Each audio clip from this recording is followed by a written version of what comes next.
The US is set to station nuclear weapons at a British base. Pentagon documents reveal that RAF Lakenheath in Suffolk would host the warheads that are reportedly 3 times as powerful as the Hiroshima bomb.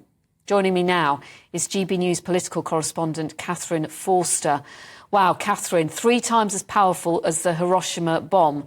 The US really means business then. Yes, indeed. This is a story that's broken in the Telegraph today. They have apparently got hold of Pentagon documents detailing plans to station nuclear warheads again on British soil at RAF Lakenheath in Suffolk. They were stationed there till 2008, and at that point, the United States felt that the threat from Russia had receded, that they were not needed. But now, of course, things have changed with the invasion of Ukraine almost 2 years ago. So the Ministry of Defence, it's worth saying, will neither confirm or deny this story, but that is absolutely standard procedure. In the interest of national security, they are, of course, not going to volunteer information about where nuclear warheads may or may not be kept, but it seems to be very well sourced indeed. And, of course, this comes at the end of a week where we've had a lot of warnings, really, about the threat from Russia and whether we are, or as many would say, are not sufficiently prepared for it. So we had Sir Patrick Sanders, the outgoing head of the British Army, saying that conscription might be necessary. We've already got about 73,000 people in the regular army. That's down from 102,000 in 2010.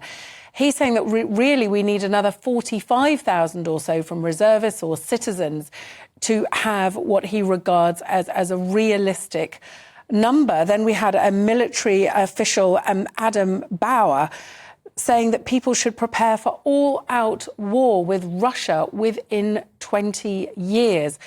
Really astonishing noises that we're hearing this week. Worth saying a couple of things. Number 10, first of all, shut down the notion of conscription very firmly, said no, that is absolutely not going to happen.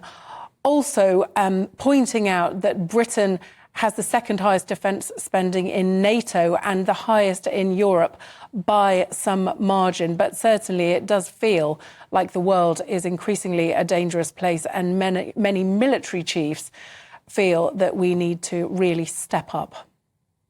Yeah, and there is a concern, isn't there, that as long as Putin is in power, then we need to be prepared. What have the MOD said about this report today? Yeah, so the MOD won't comment because they won't want to reveal, for obvious reasons, where nuclear warheads may be placed. So we can't read anything into that at all. But yes, I mean, in terms of defence spending, Grant Shapps saying we're currently at about 2.3%. The government wants to get that up to 3% by the end of the decade.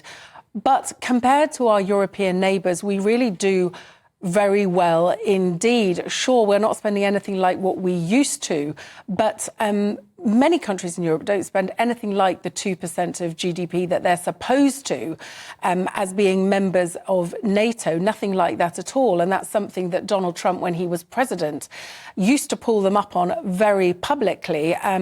Obviously now they are beginning to change as the very real threat from Russia becomes clear. But worth saying too, I think, if we get Donald Trump back in the White House, which I think is perfectly possible, he has been very lukewarm on NATO and not clear at all that he would continue funneling money into Ukraine. So Europe may really have to stand on its own in a way that it never thought for many decades it would have to, because they've always been safe in the knowledge that America would be there for them. But that's no longer a given.